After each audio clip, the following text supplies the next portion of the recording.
الإنسان علمه البيان الشمس والقمر بحسبان والنجم والشجر يسجدان والسماء رفعها ووضع الميزان ألا تطغوا في الميزان وأقيموا الوزن بالقسط ولا تخسروا الميزان.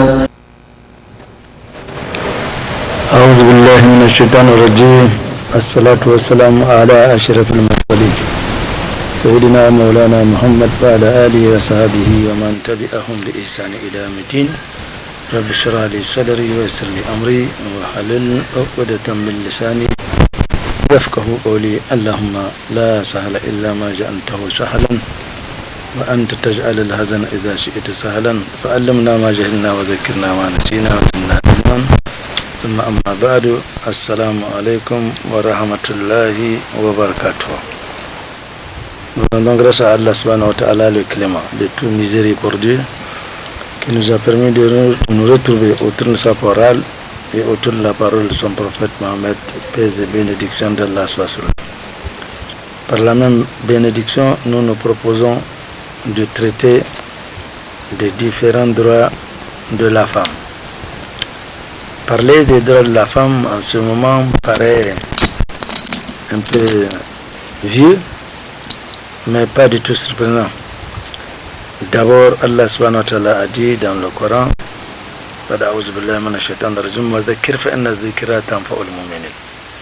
rappel, car le rappel est utile à ceux qui portent la foi, à ceux qui croient. Ainsi, le constat qu'on peut faire d'une société, c'est qu'elle se génère. Si on s'imagine que jusque-là un certain nombre de composants de cette société est informé des droits, des différents droits de la femme, la société qui se régénère, il arrive évidemment qu'il y ait une partie de cette société toute jeune qui encore n'a pas compris ou n'est pas informée des différents droits de la femme. La raison d'ailleurs qui pourrait le justifier, c'est que fort malheureusement on constate qu'il y a beaucoup de mariages, mais fort malheureusement il y a beaucoup de divorces. Peut-être cela est dû au fait, parmi les principales raisons, au fait que les membres du couple ne sont pas tellement informés chacun de ses droits et de ses obligations. Ainsi, les droits de la femme, le premier droit que cette religion, l'islam, qui est venu restituer la femme dans ses droits, beaucoup de droits n'étaient pas reconnus avant l'islam. La femme était chosifiée. Et dans certaines sociétés, on se demande même si elle a la même âme que l'homme. C'est ainsi qu'on voit dans certaines sociétés avant, aussi le mari meurt, alors il faudrait forcément également enterrer l'une de ses femmes ou sa femme avec lui. Avant, on constate que les gens se mariaient comme ils voulaient et divorçaient également comme ils voulaient, sans autre forme de procès. La femme était considérée comme une bête à corvée. Elle n'avait pas de droits, elle n'avait que des obligations. L'islam est venu restituer les droits à la femme, et d'ailleurs nous voyons alors ceux qui cherchent à faire un faux procès à l'islam en disant que la femme, l'islam a réduit la femme à sa plus simple expression. Ça, c'est leur propre expression. L'islam a restitué les droits aux femmes.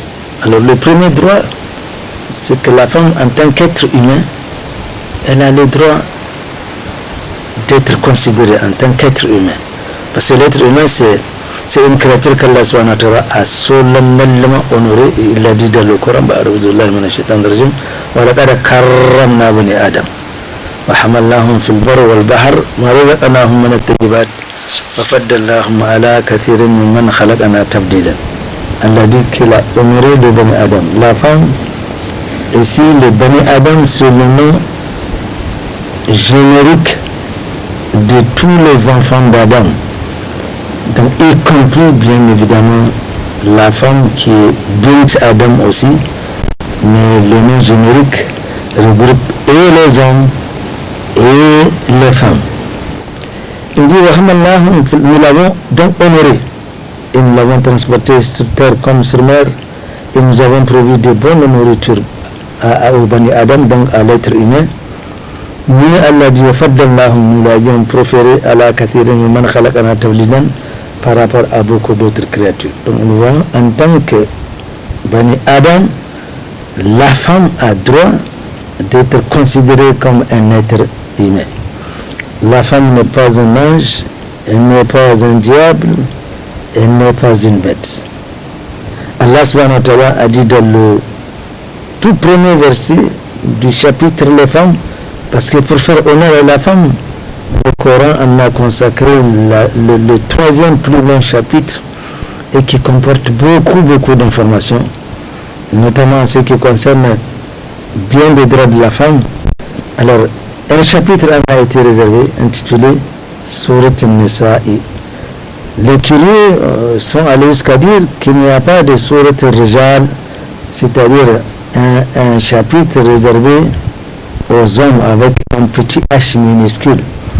Parce qu'on veut nous faire comprendre aujourd'hui, quand par exemple on parle des droits de l'homme, là l'homme est écrit avec un H majuscule, c'est-à-dire y compris la femme. Mais plus tard, la femme a constaté que ces droits ne sont pas compris dans ces droits qu'on appelle les droits, les droits humains.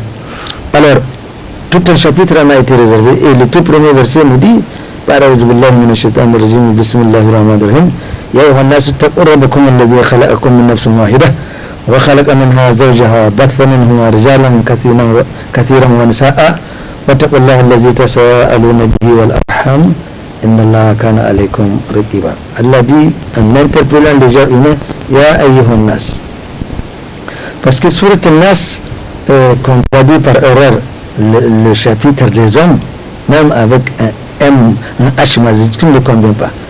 La meilleure traduction c'est ô vous les humains. Quand on parle des humains, les femmes, les hommes également, tout le monde est compris. Ittaqullah, craignez votre Seigneur, ittaqu rabbakum, votre Seigneur, Allah qui vous a créé à partir d'une seule âme. Et partant de cette âme, Allah subhanahu wa ta'ala a créé également son épouse, allusion ici faite à Adam alayhi salam et à son épouse Hawa. Et wabatha minhuma rijalan kathira, et de la cohabitation de ces deux âmes, Adam et Ève, Allah subhanahu wa ta'ala a créé rijalan kathiran, beaucoup d'hommes, wa nisaa, et beaucoup de femmes. Allah répète encore wa taqullah, et craignez Allah subhanahu wa ta'ala allazi tasaaluna bihi, celui-là dont vous interrogez les uns par rapport aux autres en sollicitant des biens, des services, etc. Wal arham également, craignez, n'est-ce pas, le lien de sang. L'islam attache beaucoup de prix au lien du sang. Inna Allah certes abana alaykum al-qiba, Allah a sa caméra branchée sur vous. Le prophète sallallahu alayhi wa sallam a dit, vous êtes tous descendants d'Adam et Adam est créé à partir de la terre.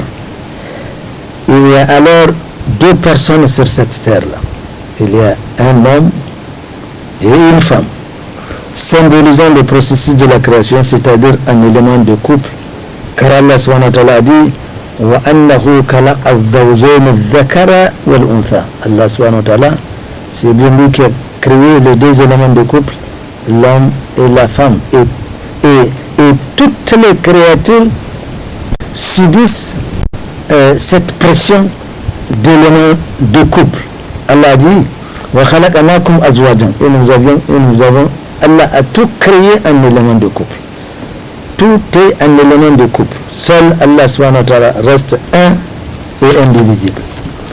Le deuxième droit, le droit à la vie. En tant qu'être humain, la femme a le droit de vivre, autant que les hommes aussi. Car le droit de vivre est un droit sacré, sacro-saint d'ailleurs, que l'islam a décrété en faveur des humains, y compris donc la femme. Rappelons-le, dans l'ancien temps, les Arabes enterraient leurs filles en bas âge, et de peur, soit parce qu'à l'époque, avoir une fille, c'est une honte, ou soit donc de peur d'être la risée, c'est comme si c'est un malheur qui vous tombe, si votre épouse accouche d'une fille, c'est un malheur, c'est une honte, et on voit les Arabes qu'une fois l'information leur parvient que leur femme a accouché d'une fille, le Coran nous a rappelé l'attitude de ces derniers quand nous lisons وَإِذَا بُشِّرَ أَحَدُهُمْ بِالْأُنْثَى ظَلَّ وَجْهُهُ مُسْوَدًّا وَهُوَ كَظِيمٌ يَتَوَارَى مِنَ الْقَوْلِ مِنَ السُّوءِ مَا بُشِّرَ بِهِ أَيُمْسِكُهُ عَلَى هُونٍ أَمْ يَدُسُّهُ فِي التُّرَابِ. Alors une fois qu'on informe à quelqu'un, à sa femme accouchée d'une fille, ظَلَّ وَجْهُهُ مُسْوَدًّا, sa figure, sa mine s'assombrit complètement. C'est un malheur qui lui tombe sur la tête. وَهُوَ كَظِيمٌ, et il n'arrive pas à contenir sa colère. Pourquoi sa femme a accouché d'une fille? Regardez l'imbécilité humaine. Mais si tu ne veux pas que ta femme accouche d'une fille, ta mère a été une fille avant de t'avoir mis toi au monde, mais alors si son père ne l'avait pas laissé vivant, toi, est-ce que tu aurais droit à vivre? L'homme ne peut pas faire des enfants tout seul, la femme ne peut pas faire des enfants toute seule. C'est une cohabitation de ces deux puissances, mâle et femelle, qu'on arrive à avoir des enfants. Alors, parce que ta femme a accouché d'une fille maintenant, non. Alors il s'énerve, il se fâche, et il contient difficilement sa colère. Il va même jusqu'à s'éloigner des gens. Il m'a boosté à cause de cette mauvaise nouvelle qu'on vient de lui apprendre. Alors il se met à réfléchir. Va-t-il garder cet enfant qui vient de naître dans la honte, dans le déshonneur, ou bien va-t-il l'enterrer et une fois pour toutes qu'on n'en parle pas? Allah dit, quel triste jugement ils font, quel triste jugement, quel mauvais jugement ils font. C'est lui par exemple de dire qu'il va-t-il la garder ou va-t-il l'enterrer? Et c'est justement ce qui s'est passé.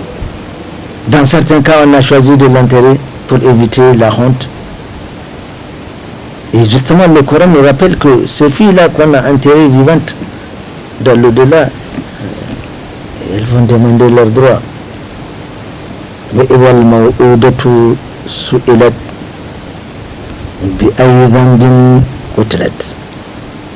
On posera la question à la fille enterrée vivante.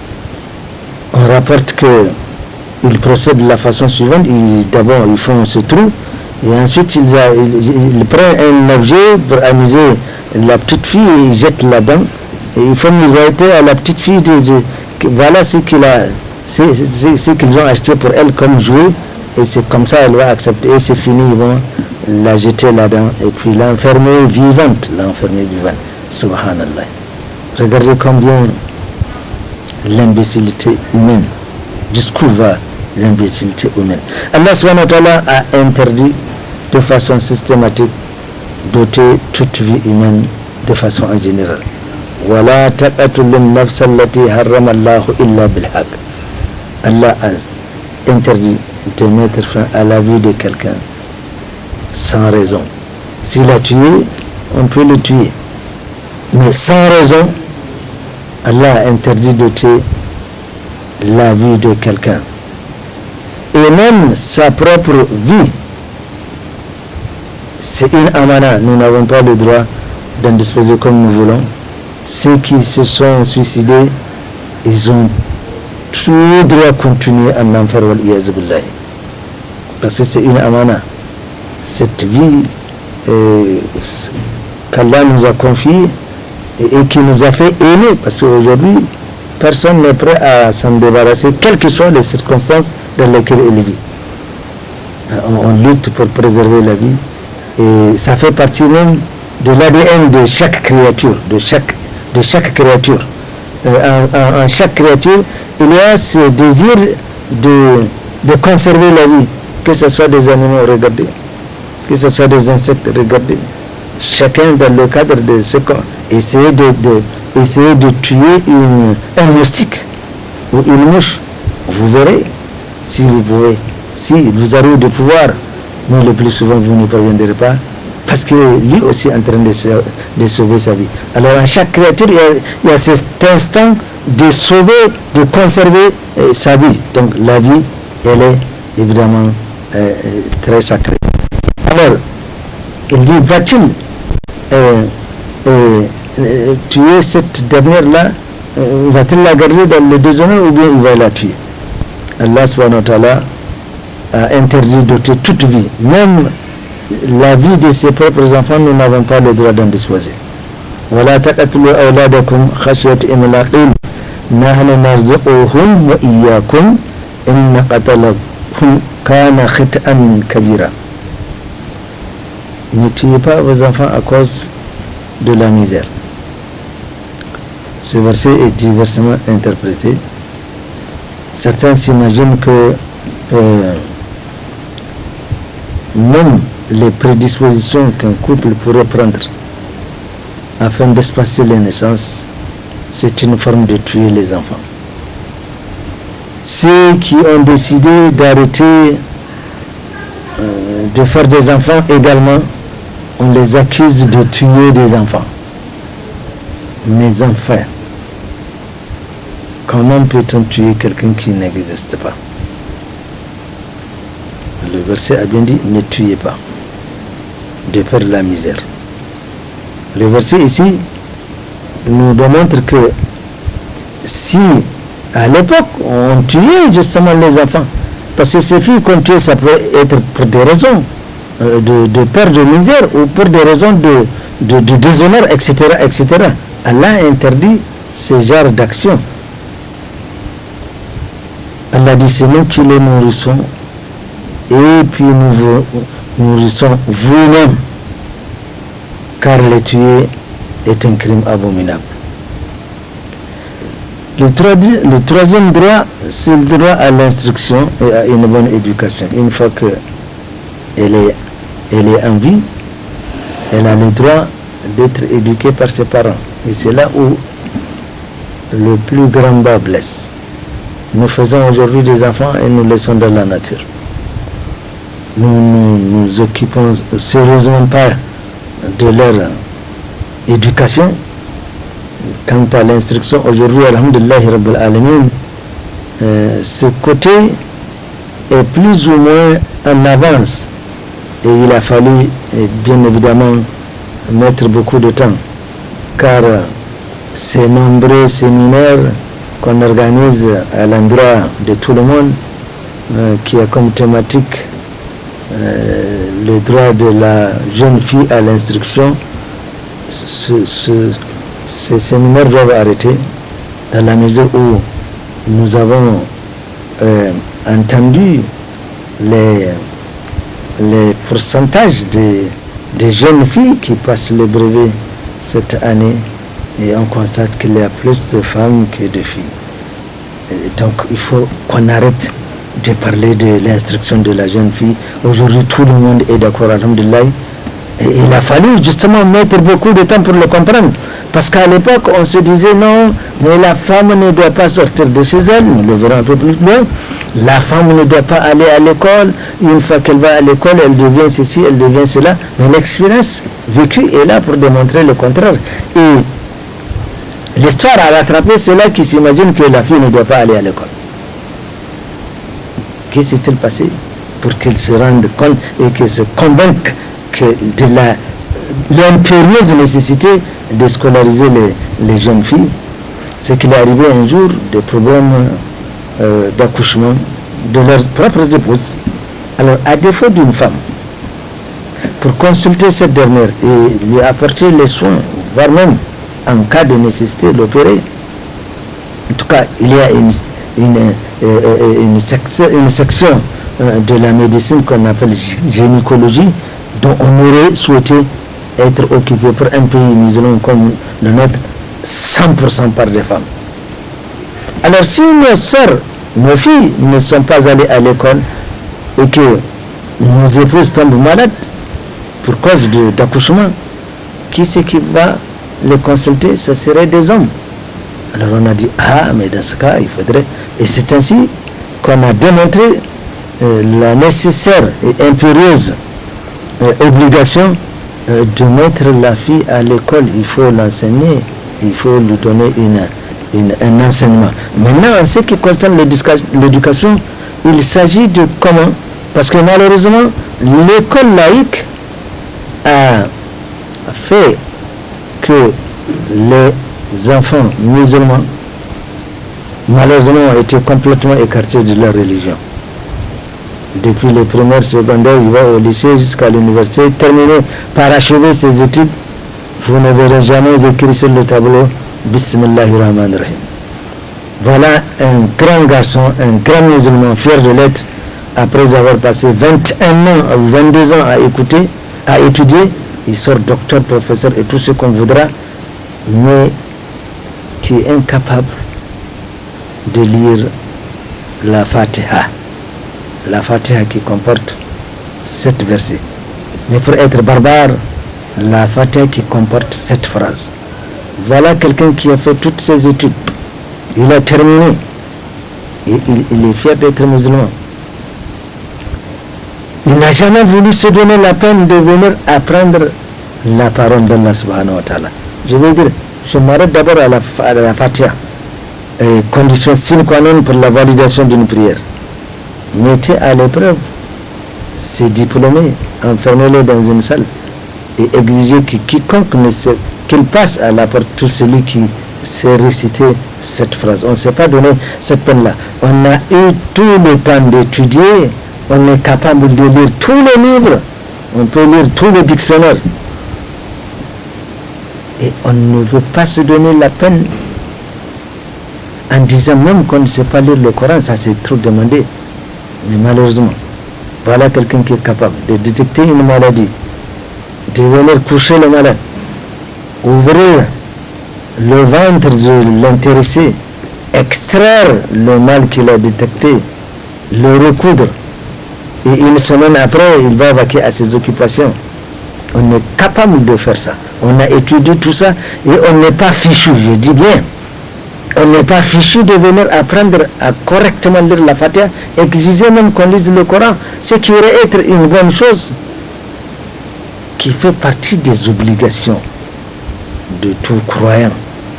Comment serons-nous capables de lire tous les livres, même certains livres qui nient l'existence d'Allah subhanahu wa ta'ala et qui ne sont pas capables de lire la parole d'Allah subhanahu wa ta'ala. Et nous savons que sa lecture n'est pas gratuite. Le prophète sallallahu alayhi wa sallam a dit Man qara'a harfan min kitabillah falahu hasanatun wal hasanatu bi ashar amthaliha ou kama qala Rasulullah. Celui qui a lu une lettre du Coran, Allah dans son incommensurable générosité lui appliquera le coefficient de 10, c'est-à-dire vous dites le alif. Prenons l'exemple, le Coran a 329 156 lettres. 329 156 lettres. Celui qui parcourt le Coran de Fatiha jusqu'à Nas, il a 329 156 appliqué au coefficient 10, ça va lui faire quoi? 3 291 650 hasanat qu'on déposera dans son compte d'épargne dans l'au-delà. Donc nous voyons que lire le Coran ne vous fait, parce que nous sommes venus sur cette terre pour adorer Allah subhanahu wa ta'ala, avoir des hasanat. Nous nous sommes venus ici, c'est pas pour manger, boire, rouler, vivre dans des châteaux, rouler dans des voitures, prendre du coco, machin. Et non, nous ne sommes pas venus seulement que pour l'essentiel. Ça, ce n'est que des mesures d'accompagnement. Parce qu'à chaque fois, si vous utilisez les biens d'Allah subhanahu wa ta'ala, c'est afin que vous ayez l'idée d'encore mieux adorer Allah subhanahu wa ta'ala, d'avoir la force d'adorer Allah subhanahu wa ta'ala. Alors vous parcourez le Coran on vous dépose 3 291 150 hasanat. Je prendrai un petit exemple de la Fatiha qui a 213 lettres. Vous lisez la Fatiha, vous avez 2130 hasanat qui sont inscrites dans votre carnet d'épargne, dans l'au-delà. Alors, nous voyons qu'il faut apprendre à la femme aussi de bénéficier de tous ces biens. Car l'instruction et l'éducation doivent être un droit à tous les humains. L'islam oblige les parents à donner à leurs enfants, filles comme garçons, une bonne éducation. Le Coran nous dit Ya ayyuhallazina amanu qu anfusakum wa ahlikum naran wa qudaha an-nas wal hijaratu 'alayha malaa'ikatun gilazun shidadun la ya'tuna Allaha ma amaruhum wa yaf'aluna ma yu'marun. Allah a interpellé ceux qui ont la foi, wallazina amanu, préservez-vous de l'enfer, mais préservez également votre famille de l'enfer. Le père a l'obligation de donner une instruction à ses enfants. C'est une obligation pour lui. Kullukum ra'in wa kullukum mas'ulun an ra'iyati. Ar-rijal ra'in. Le chef de famille est également responsable. Et des débats auront lieu dans l'au-delà à ces enfants qui n'ont pas été éduqués par leurs parents.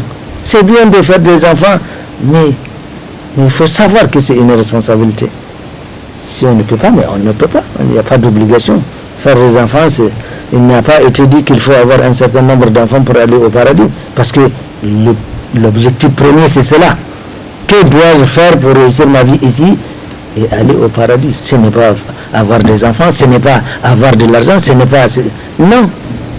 Non, non. En 14 endroits dans le Coran, Allah a ligué les biens et les enfants. Il ne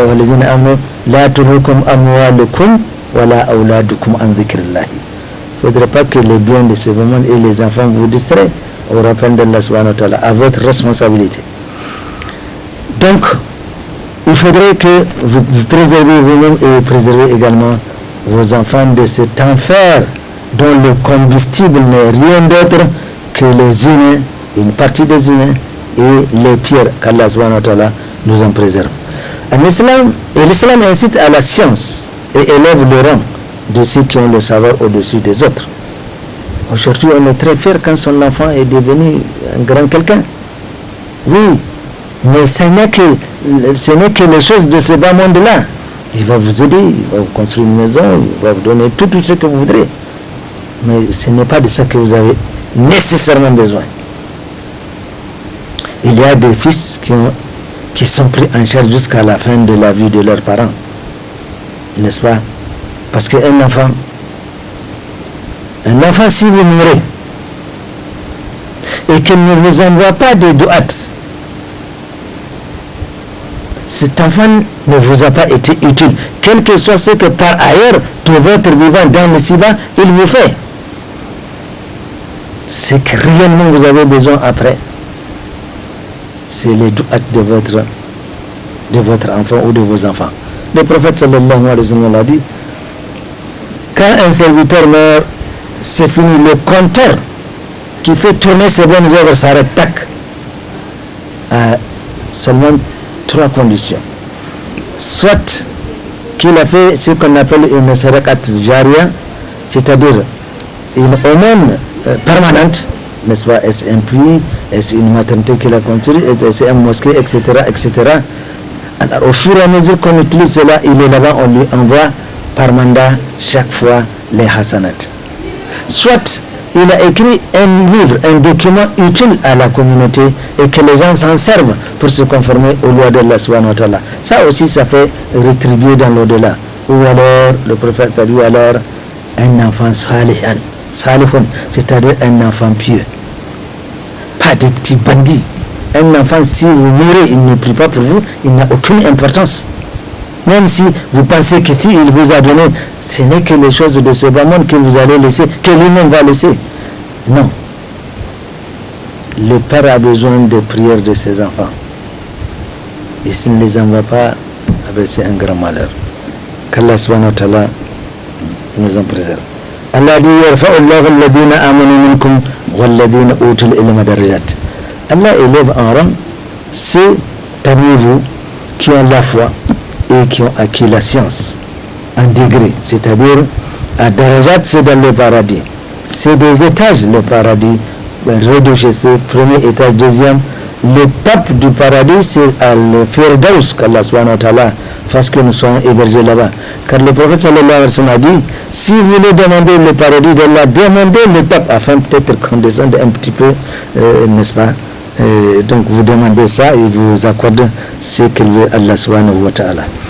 Il a été également dit d'ailleurs, قل هل يستوي الذين يعلمون والذين لا يعلمون إنما يتذكر أولو الألباب. Ceux qui ont acquis une science et ceux qui ne l'ont pas acquis, regardez, c'est comme si vous épousez une jeune fille, et celle-là, elle a été à l'école, alhamdulillah, et puis elle sait lire le Coran, c'est beau, c'est agréable, elle a déjà des notions de comment vivre avec son époux, mais quand c'est une fille qui peut-être n'a pas été à l'école et qui n'est pas allée également se scolariser dans le domaine religieux, eh bien, vraiment, il y a problème, parce qu'elle n'a pas de repère.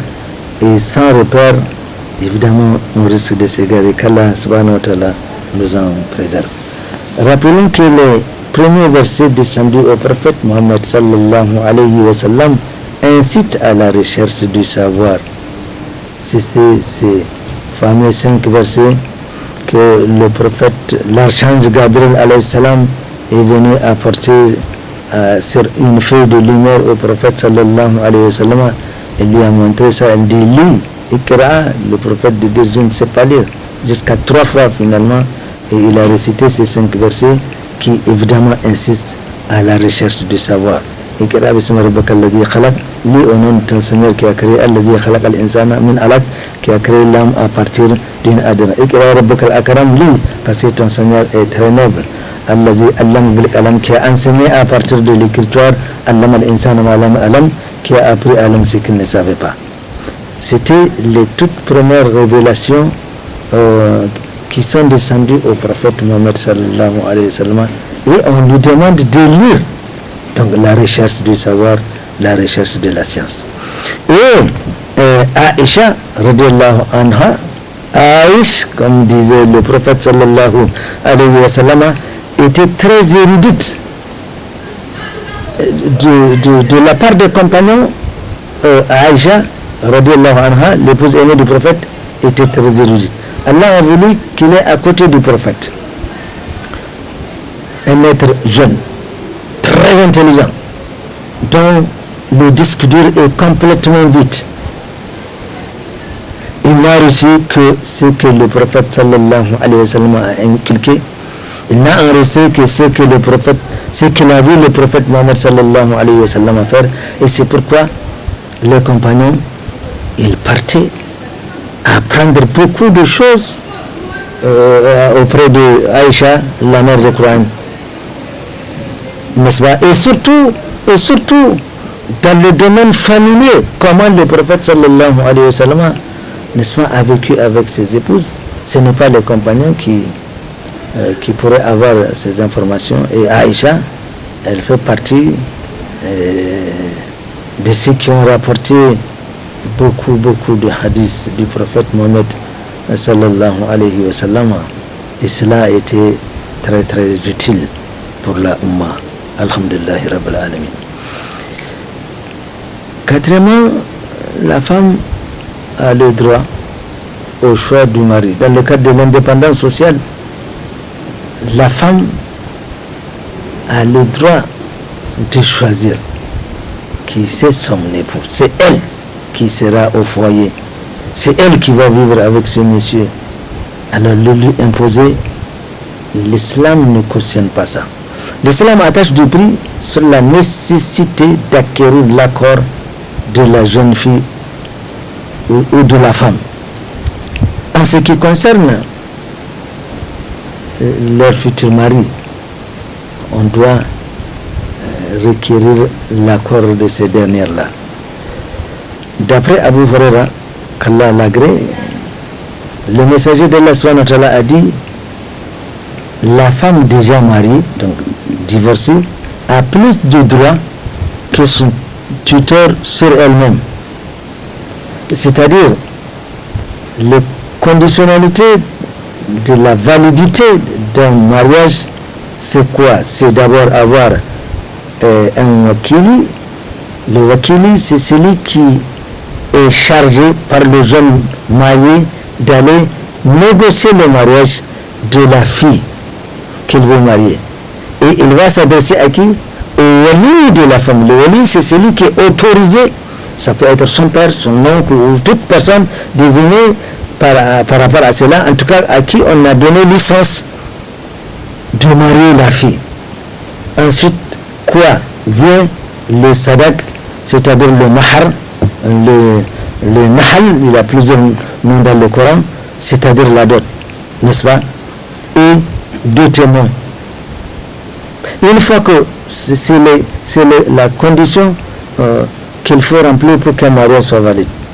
On a le wakili, on a le wali. D'abord, en amont, c'est interdit qu'il n'y a aucun obstacle qui pourrait intervenir dans les relations. C'est-à-dire, il y a des femmes qui ne sont pas autorisées à épouser tant qu'il n'y a pas. Ou alors, il y a des femmes aussi divorcées et dont le délai n'est pas encore atteint. Tout cela, c'est des conditionnalités qu'il faut d'abord s'informer en amont.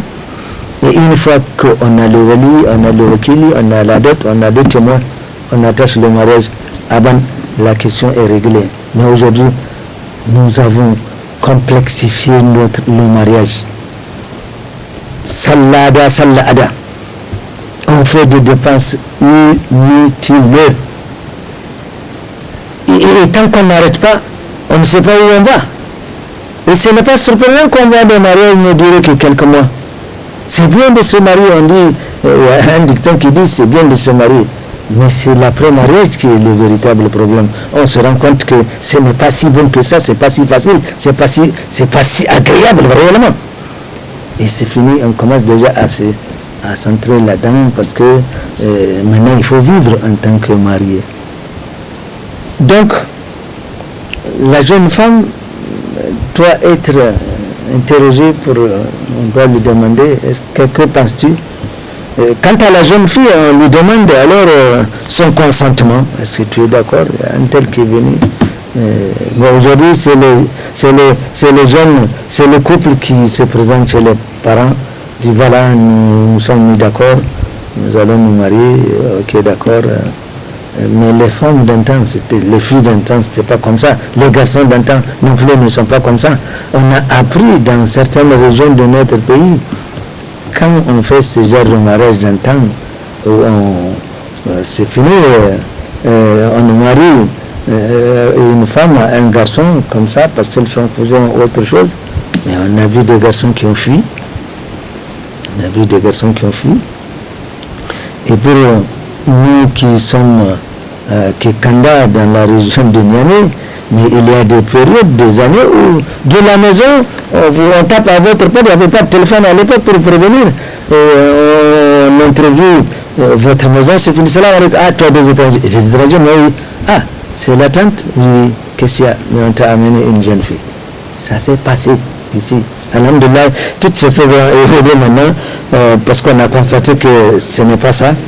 Donc à la jeune fille, on lui demande son consentement et le plus souvent, elle ne dira pas oui, je veux qu'on marie avec un tel, elle a honte de le dire. Alors le problème est que son silence équivaut à son consentement.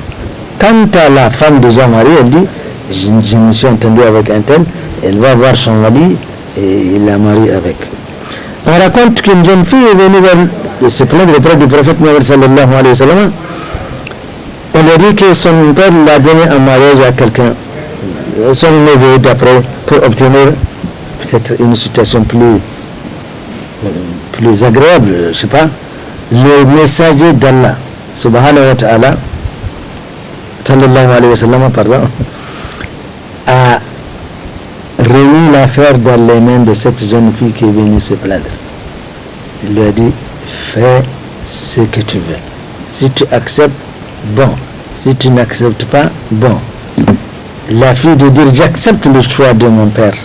Mais si je me suis venu me plaindre auprès de toi, c'est afin que mes sœurs sachent que dans cette affectation à des maris, donc dans le mariage, Nous autres les femmes, nous autres les filles, nous savons également notre mot à dire. Il ne faut pas qu'on nous amène comme ça, et ça s'est produit comme ça le plus souvent. Les mariages ont capoté et c'est regrettable. Qu'Allah subhanahu wa ta'ala nous en préserve. Donc elle dit qu'elle est d'accord, mais elle a fait ça afin que nos parents apprennent et comprennent que nous avons également notre mot à dire dans tout cela. Alors, il est clair que les ulémas se sont un peu divergés, n'est-ce pas? Certains ont dit qu'il faut obligatoirement demander, c'est le cas de Shafi, l'avis de la jeune fille, mais si le tuteur, donc de Wali, et son père ou son grand-père, l'avis est recommandé, on prend l'avis. Mais quant aux autres, Abu Hanifa et les autres, ils ont dit qu'il faut obligatoirement, même si c'est le père, il faut qu'il consulte sa fille pour savoir ce qu'elle pense. Le cinquième droit, nous allons attaquer le droit à l'entretien. Une fois qu'il est marié, l'islam oblige au mari d'entretenir son épouse, même si cette dernière dépose plus de moyens que lui, notamment en ce qui concerne la nourriture, l'habillement, le logement, la santé et de façon générale, tout ce qui pourrait être nécessaire ou indispensable à la vie selon les moyens du mari. Ça, c'est une obligation du mari. Un mari qui ne rit pas, il n'habille pas, il n'habite pas son épouse, eh bien, elle a le droit de se plaindre. Le juge va le questionner pourquoi elle ne le fait pas. S'il a une raison, on expliquera à la jeune fille, voilà pourquoi elle ne le fait pas. Et s'il n'a pas de raison, alors là, on va le sommer de le faire. Pour lui donner encore un sursis. Mais si toutes ces conditions ne sont pas remplies, eh bien, le mariage, le divorce peut être prononcé par le juge du fait même de l'époux. Allah subhanahu wa ta'ala a dit liyunfiq dhu sa'atin min sa'atihi wa man qadara alayhi rizquhu falyunfiq mimma ataahu Allah la yukallifu Allahu nafsan illa ma ataaha sayaj'alu Allahu ba'da usrin yusran. Allah subhanahu wa ta'ala a dit que celui qui a les moyens, eh bien, il n'a qu'à faire bénéficier évidemment de sa femme proportionnellement à ses moyens. Celui dont les revenus sont minimes, eh bien, qu'il fasse selon la possibilité qu'Allah subhanahu wa ta'ala lui a accordée, et c'est à la femme de le comprendre maintenant, car Allah subhanahu wa ta'ala la yukallifu Allahu nafsan illa ma ataaha. Allah ne saurait imposer le paiement d'une charge qu'il n'a pas donné à l'homme de le faire. Et c'est justement cette question, ce verset nous rappelle, si on n'a pas les moyens de se marier à 2 femmes, pourquoi on va se marier à 3 femmes? Si on n'a pas les moyens de se marier à 3 femmes, pourquoi on va chercher 4 femmes, etc., etc. Dans le cadre du mariage, c'était un ordre permissionnel.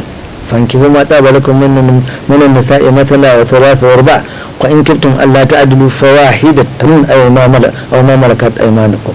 Nous a été autorisé de marier 2 si nous pouvons, 3 si nous pouvons, 4 si nous ne pouvons pas, revenons à une seule. Si le cas est, allons-y même prendre une esclave et vivons avec.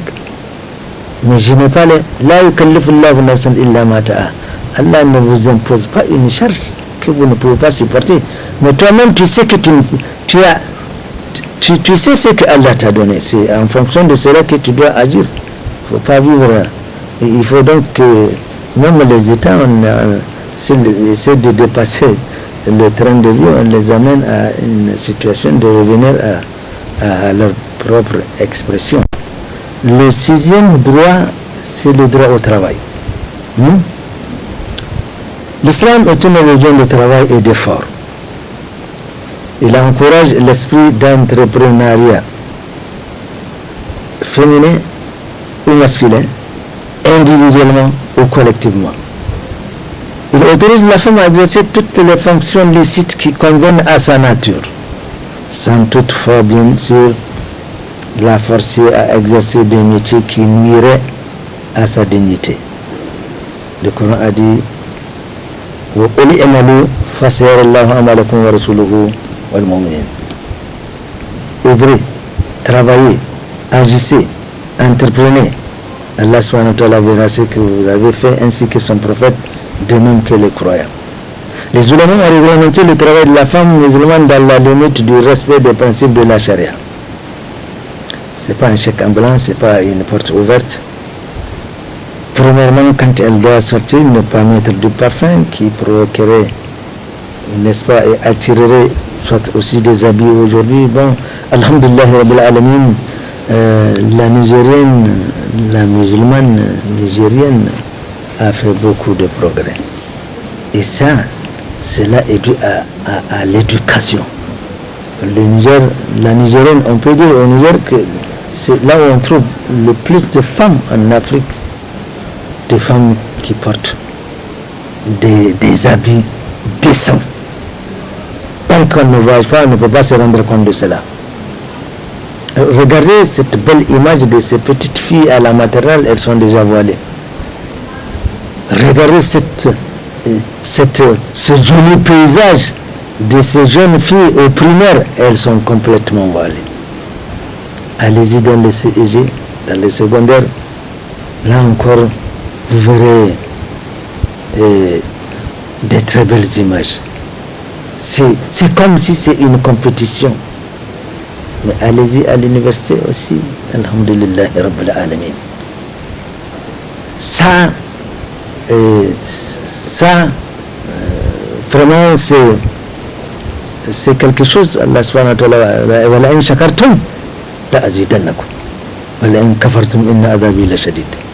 On doit remercier Allah subhanahu wa ta'ala. Nos ulémas ont fait un grand travail, ils ont abattu un travail depuis la libération de conscience qui a permis la création des associations de façon générale, qu'elles soient féminines, islamiques, etc., etc. Ils se sont mis à travailler, à prêcher. Au point où aujourd'hui, nous sentons qu'il y a quand même une éducation religieuse en ce qui concerne la femme au Niger. Cela est incontestable. Et les efforts que fournissent les femmes, peut-être que nous le verrons un peu plus loin, les femmes aujourd'hui fournissent beaucoup plus d'efforts que les hommes. Elles vont à la makaranta, elles apprennent à lire le Coran. Ça c'est formidable.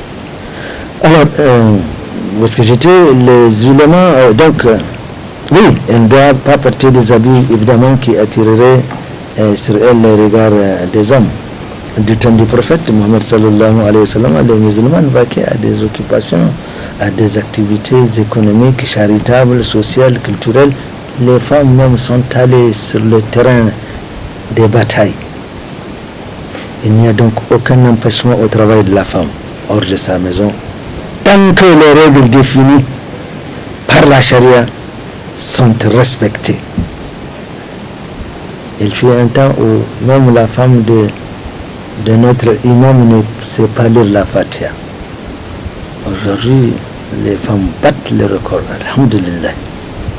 Et il a fallu que les mères apprennent pour que leurs filles, et c'est ça qu'on évolue dans le bien. La femme qui, comme on a l'habitude de dire, est le thermomètre de la société, c'est-à-dire plus quel que soit ce que nous voyons chez nous, allez-y ailleurs, vous verrez qu'il y a quand même une certaine retenue.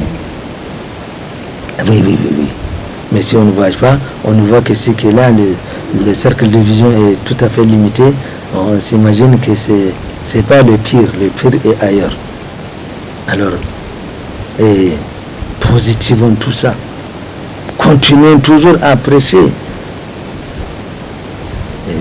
Si Allah a dit c'est que l'être humain il est comme ça. Et puis de toutes les façons, qu'est-ce que vous croyez? Que nous allons tous être chacun avec un visa pour aller au paradis? Non, Allah a créé l'enfer, il a créé le paradis.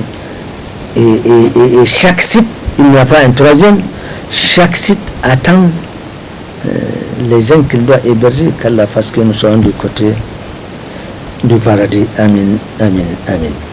Alors, septièmement, le droit à la propriété et à la libre jouissance des biens. L'islam garantit à la femme l'entière autonomie de gestion de ses biens vis-à-vis de ses parents, de son époux et des autres membres de la famille. On a infantilisé la femme. L'islam est venu rappeler que la femme aussi elle est responsable. Le prophète sallallahu alayhi wa sallam a dit al-mar'atu ra'iyatan fi bayt zawjiha fi La femme, c'est une responsable, n'est-ce pas? Mais enfin, pourquoi infantilisons nos femmes? Mais alhamdulillah, tout ça, on évolue aussi. Il faut continuer à faire le rappel.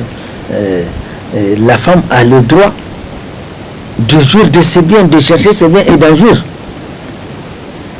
Alors, il ne faudrait pas que nous fassions obstacle, qu'on infantilise la femme. Non. La femme ne peut pas gérer ça. La femme ne peut pas gérer ça aujourd'hui. Il y a des femmes qui ont des responsabilités que beaucoup d'hommes n'ont pas, n'est-ce pas?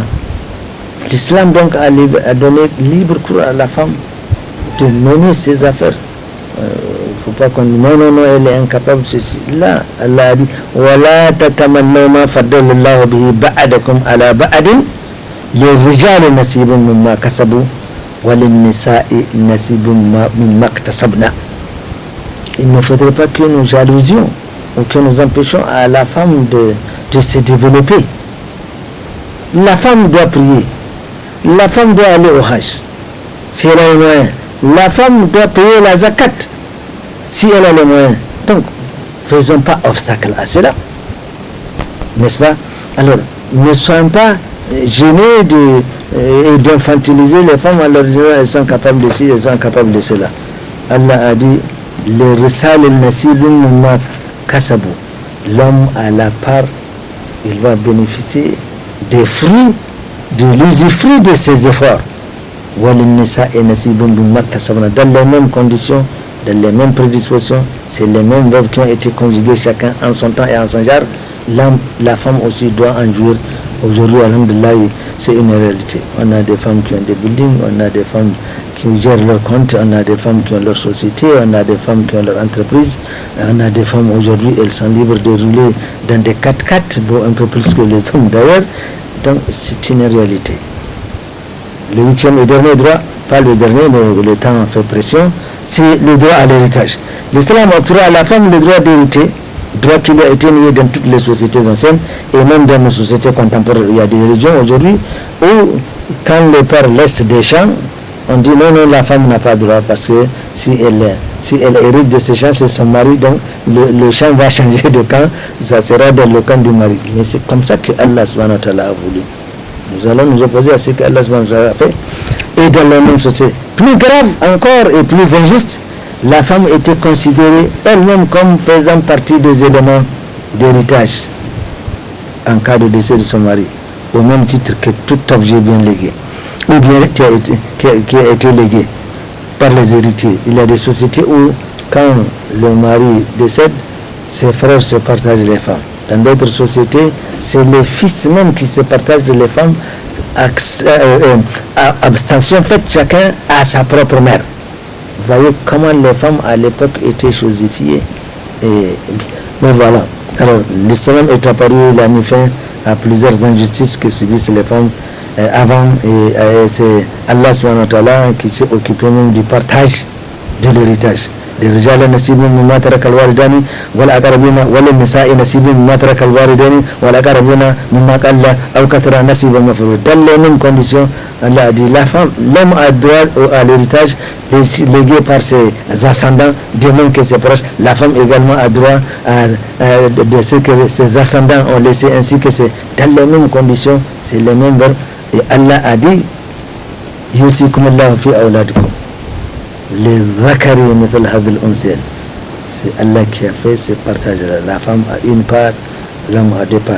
Et c'est là, ceux qui veulent faire un procès à l'islam, eh bien ma foi, ils se trompent. Malheureusement, le temps nous fait défaut. Nous aurons dû traiter du droit de la dot, n'est-ce pas, le droit de participation à la gestion des affaires de la société. Nous avons également l'autre droit de réclamer ces droits. Nous avons également donc finalement le dernier droit de rester chez elle une fois qu'elle a été divorcée. Malheureusement, le temps nous fait défaut. Telles sont les choses qu'Allah subhanahu wa ta'ala a voulu que nous disions ici. Nous le rappelons que parler du droit de la femme, c'est pas vieux jeu. Mais c'est quelque chose qui se régénère, c'est quelque chose qui se rappelle. S'il y a une génération montante, peut-être cela la servirait à quelque chose. Subhanakallahumma wa bihamdik, ashhadu an la ilaha illa anta, أستغفرك وأتوب إليك. ربنا آتنا في الدنيا حسنة وفي الآخرة حسنة وقنا عذاب النار. ربنا تقبل منا إنك أنت السميع وتب علينا يا رب إنك أنت التواب الرحيم. ربنا لا تؤاخذنا إن نسينا أو أخطأنا. ربنا ولا تحمل علينا إصرا كما حملته على الذين من قبلنا. ربنا ولا تحملنا ما لا طاقة لنا به واعف عنا واغفر لنا وارحمنا أنت مولانا فانصرنا على القوم الكافرين. إن الله وملائكته يصلون على النبي يا أيها الذين آمنوا صلوا عليه وسلموا تسليما. اللهم صل على محمد وعلى آله وسلم. سبحان ربك رب العزة عما يصفون وسلام على المرسلين والحمد لله رب العالمين والسلام عليكم. بسم الله الرحمن الرحيم. الرحمن